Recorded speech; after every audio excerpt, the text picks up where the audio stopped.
కలుగునుగాక. క్రీస్తునందు ప్రియ దేవుని బిడ్డలారా, ప్రభు అయిన యేసు క్రీస్తు పరిశుద్ధ నామములో మీ అందరికీ ఈ ఉదయకాల శుభములు తెలియచేయచ్చు ఉన్నాను.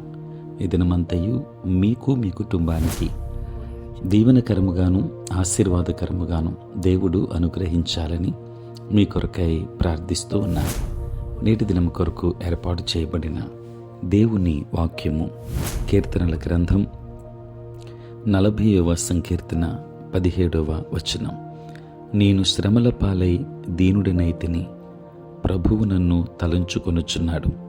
ప్రియులారా, నేటి దినం కొరకు ఏర్పాటు చేయబడిన ధ్యానాంశము, నీ గురించి ఆలోచించేదెవరు? ప్రియులారా, ఒక బాలుడు తన తండ్రిని ఈ రీతిగా అడిగాడు, నాన్న, దేవుడు నీ గురించి ఏమని ఆలోచిస్తున్నాడు? ప్రియులారా, ఇదొక లోతైన ప్రశ్న. దేవునికి భూత వర్తమాన భవిష్యత్ కాలాలు తెలిసి ఉంటే ఆయన దేని గురించి ఆలోచిస్తాడు? 17వ వచనం ప్రకారం ఆయన నీ గురించి, నా గురించి ఆలోచిస్తున్నాడు. నేను శ్రమల పాలై దీనుడినైతిని, ప్రభువు నన్ను తలంచుకొనుచున్నాడు. ప్రియులారా, దేవుడు మనను గూర్చి వ్యక్తిగతంగా ఆలోచిస్తున్నాడు. మన గురించి ఆయనకు ఎవరూ ప్రత్యేకంగా చెప్పనవసరం లేదు.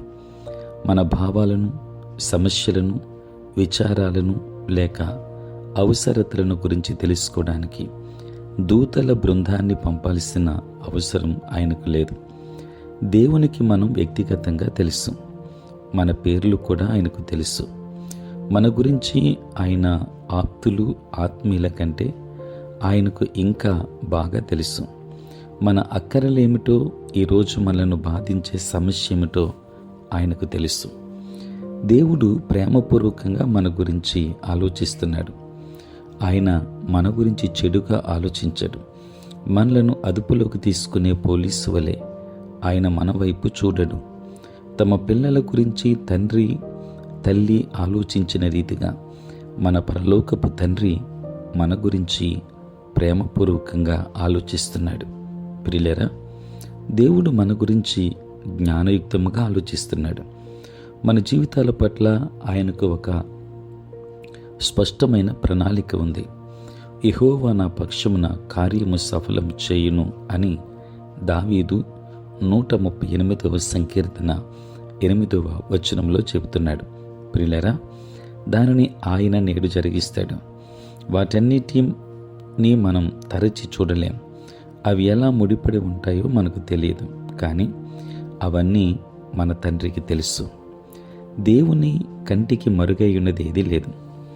దేవుని చిత్తానికి దూరంగా ఉన్నప్పుడు మనలో ఒప్పుకోలు, భయం అంతర్గతంగా నిబిడీకృతమై ఉంటాయి. మన పాపం మనలను ఎక్కడికి నడిపిస్తుందో ఆయనకు తెలుసు.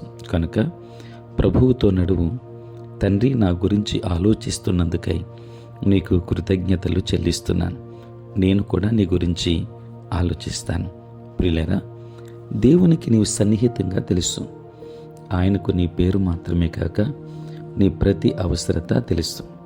నీకు ఏది మంచిదో ఆయనకు తెలుసు. ఆయన ఎప్పుడూ నీకు మంచిదే చేస్తాడు. నీవెల్లప్పుడూ దేవుని మదిలో ఉన్నావు. మరి నీ మదిలో ఆయన ఉన్నాడా? ఆయనను సన్నిహితముగా తెలుసుకోవాలని నీవు తీర్మానించుకో. ఎందుకంటే ఆయన నీ గురించి వ్యక్తిగతంగా ఆలోచించేవాడు. ఆయన నీ గురించి ప్రేమపూర్వకంగా ఆలోచించేవాడు. ఆయన నీ గురించి జ్ఞానయుక్తముగా ఆలోచించేవాడు. కనుక నీ గురించి ఆలోచించే యేసయ్యను కలిగి ఉండు.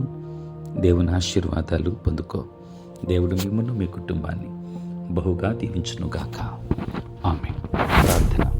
పరిశుద్ధుడైన తండ్రి, ప్రేమ కలిగిన ప్రభువా, మీ పరిశుద్ధ నామమునకు వందనాలు, స్తోత్రాలు చెల్లిస్తున్నాం నాయన. రాత్రంతయు కాపాడి సంరక్షించి సుఖనిద్రుడు మాకు దయచేసి మా జీవితంలో మరి యొక్క నూతన దినాన్ని మేము చూడగలిగే భాగ్యం ప్రభా మీరు మాకు ఇచ్చినందులకే స్తోత్రాలు. తండ్రి, దినమంతా కూడా మీ సన్నిధి మాతో ఉంచండి. మీ ప్రసన్నత మాకు దయచేయండి.